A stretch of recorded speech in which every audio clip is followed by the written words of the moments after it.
Thou shalt embrace change. Change is inevitable. And if you learn to accept it, greater opportunities will always appear. Pray to be granted the serenity to accept the things you cannot change, the courage to change the things you can, and the wisdom to recognize the difference. Change is inevitable. It happened to me. A change I never wanted, but it was forced on me. That little serenity prayer, God grant me the serenity to accept the things I cannot change. Anybody know what affirmative action is? Well, I was a school teacher. Affirmative action was brought in 1965, probably before most of your parents were born.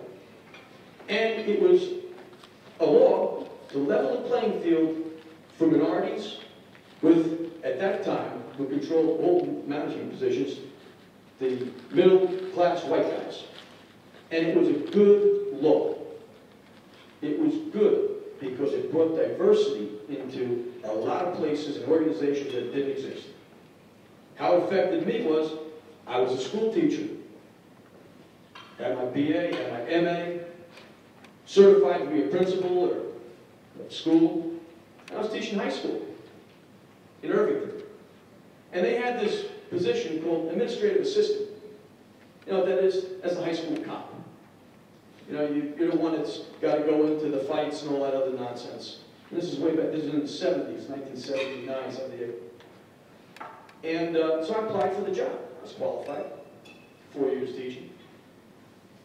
Superintendent calls me down to the office a few days after and said, Dave, you know, we just want to let you know you scored the highest on an interviewing process. But I'm sorry we can't give you the job. If we do, we're going to lose our funding. I understood it. I had no problem with it, really. Good friend of mine, Kurt, African-American, I knew he was going to get it. And I said, hey, Tony, I said, you know, I know Kurt, he's a great guy. He's going to do a good job for you, really. He looked at me and said, unfortunately, we couldn't give it to Kurt. I said, why? I said, well, there's a woman who's going to be retiring in about a year or 2 years, Matilda, and she has some friends on the board. So we couldn't give it to him either. Let me tell you something. I was steaming. I was furious. I mean, some Board of Education connection cut my, what I thought was going to be a career out from under me. I'll tell you right now, the best thing in the world that ever happened to me. I went home. I said to my wife, I want to quit. I'm going to quit teaching. I want to go into business. Now, this may be another reason why my brother thinks I'm a little stupid, because my wife was 9 months pregnant. I had a guaranteed job, benefits, pension, the whole bit. You know what my wife said to me? If you think that's the best thing for us to do, I support you 100%. If you get anything out of this talk today, let me tell you, you find a spouse or your partner to settle down with, make sure it's somebody that really understands what your life is going to be and what your career is going to be, because that's going to be your big, big support mechanism in life.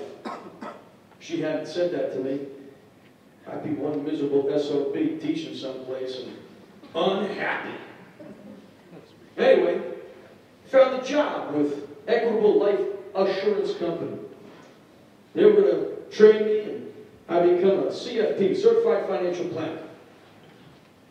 Did it. Got all the certifications.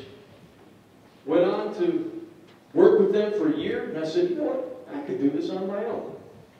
So, again, brilliant move during a recession. I went out on my own. My wife supported me. And it was not that great. Because the only people I knew that had money were musicians and teachers, and they didn't have any money for me to invest. Luckily, out of the blue, out of nowhere, I got called by a headhunter for Stetson Hat Company. And they said, listen, we've got an opportunity for you. You know, we'll train you. It's going to be to import hare skins and rabbit skins from around the world. Sounds like a dream kind of a situation. Around the world. And you'll run a factory of over 360 some odd people.